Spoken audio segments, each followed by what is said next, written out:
20 जानेवारीला मनोज जरांगे पाटील यांनी पुकारलेल्या आंदोलनाच्या विरोधात आता याचिकाकर्ते हेमंत पाटील यांनी उच्च न्यायालयामध्ये याचिका दाखल केलेली आहे। मनोज जरांगे पाटील यांना या आंदोलनाची परवानगी देऊ नये आणि हे आंदोलन होऊ नये या संदर्भात ही याचिका दाखल करण्यात आली आहे। आपल्यासोबत याचिकाकर्ते हेमंत पाटील आहेत। पाटील साहेब, नेमकं तुमच्या याचिकेच्या प्रेयरमध्ये तुम्ही काय म्हटलंय?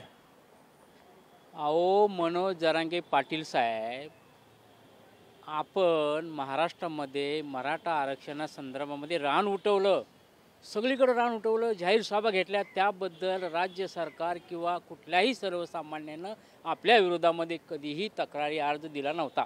पण आपण महाराष्ट्राची राजधानी मुंबई या ठिकाणी जन आंदोलन म्हणजे उपोषणाला बसणार आहात आणि त्यासाठी आपल्याबरोबर 1 ते 1.5 कोटी लोक ह्या मुंबईमध्ये येणार कुठून? ते जर आले तर त्यामध्ये लहान मुलं, जे विद्यार्थी आहेत, शाळेत आहेत, काही शासकीय कर्मचारी, मंत्रालय इथं आहे, सर्व महाराष्ट्राचे सर्व इथं शासकीय कर्मचारी इथं येतात।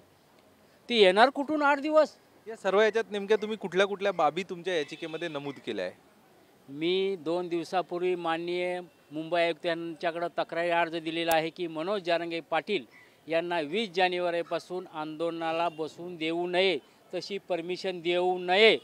जर दिल्यास मला हायकोर्टात जावे लागेल। त्यामुळं मी 2 दिवस मी मुंबई आयुक्त पोलिसांची वाट बघितली, नंतर मी जनहित याचिका दाखल केलेली आहे।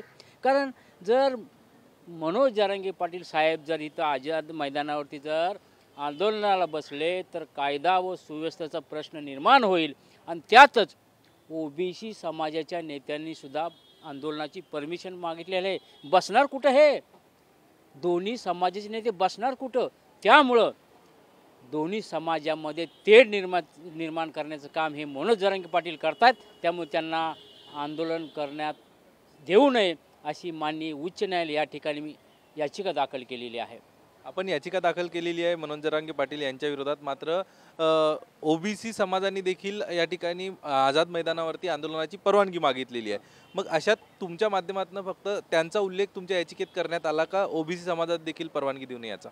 मी माननीय मनोज जरांगे पाटील व ओबीसी समाजाचे जे कोण नेते इथं उपोषणाला बसणार त्या दोघांनाही इथं पोलिसांनी परमिशन देऊ नये। मराठा आरक्षण असेल, मुस्लिम आरक्षण असेल, धनगर आरक्षण असेल, ओबीसी आरक्षण असेल किंवा ब्राह्मण आरक्षण असेल, कुठल्याही समाजानं आरक्षणासाठी आंदोलन करणं हे कायद्यात तरतूद आहे। पण समाजाला वेठीस धरून तुम्ही आंदोलन करू नका ना। तुम्ही तिकडं संभाजीनगरला करा, जालन्याला करा, कोकणमध्ये करा, कोल्हापूरला करा, तिकडं करा ना। पण इकडं कुठं येत आहे तुम्ही समाजाला वेठीस धरण्यासाठी? त्यामुळं माननीय मनोज जरांगे पाटील साहेब, आपल्याला हात जोडून विनंती आहे की आपण मुंबईमध्ये आंदोलन करू नये आणि केल्यास माननीय उच्च न्यायालयाच्या माध्यमातून आपल्याला कायदेशीर कारवाईला बळी पडावे लागेल। आपण जर बघितलं तर मुंबई देशाची आर्थिक राजधानी देखील आहेत आणि त्याचा उल्लेख देखील तुम्ही तुमच्या याचिकेत केल्याचं म्हटलेलं आहे। हो, महाराष्ट्राची राजधानी मुंबई आहे, आता देशाची राजधानी म्हणायला काय हरकत नाही।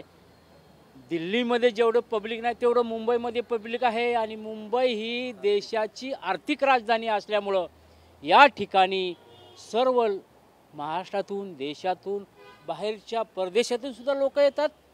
त्यांनी काय करायचं? त्यांनी काय रोजीरोटी करायची नाही? त्यांनी सर्वसामान्यांनी आपले प्रश्न सोडवायचे नाहीत? इथं जर 1 दिवस जर कामाला नाही गेलं तर त्यांची बायका पोरं उपाशी मरतील। त्यामुळं आपण जर या ठिकाणी 20 जानेवारीनंतर आपण या ठिकाणी जर 8-10 दिवस उपोषणाला बसला तर या मुंबईमधील अनेक लोक अन्न आणून करून मरतील। त्यामुळं माननीय जरांगे पाटील साहेब, आपणाला विनंती करतो की आपण हे आंदोलन करू नये अशी विनंती मी उच्च न्यायालयामध्ये केलेली आहे। मनोज जरांगे पाटील यांना देखील परवानगी देऊ नये, यासह ओबीसीच्या ज्या नेत्यांनी परवानगी मागितली आहे यांना देखील आंदोलनाची परवानगी देऊ नये अशा संदर्भातली याचिका हेमंत पाटील यांनी दाखल केलेली आहे। कारण मुंबई वेठीस धरली जाईल आणि त्यासोबतच मुंबई आर्थिक राजधानी आहे आणि या आर्थिक राजधानीवर देखील आंदोलनाचा परिणाम पडू शकतो, या आशयाची ही याचिका असणार आहे। नेमकं उच्च न्यायालयाकडून आता काय याबाबतच्या गाईडलाईन्स जारी केल्या जातात हे बघणं महत्त्वाचं ठरणार आहे। कॅमेरा पर्सन चरण मार्गमसह अक्षय कुडकेलवार, TV9 मराठी, मुंबई।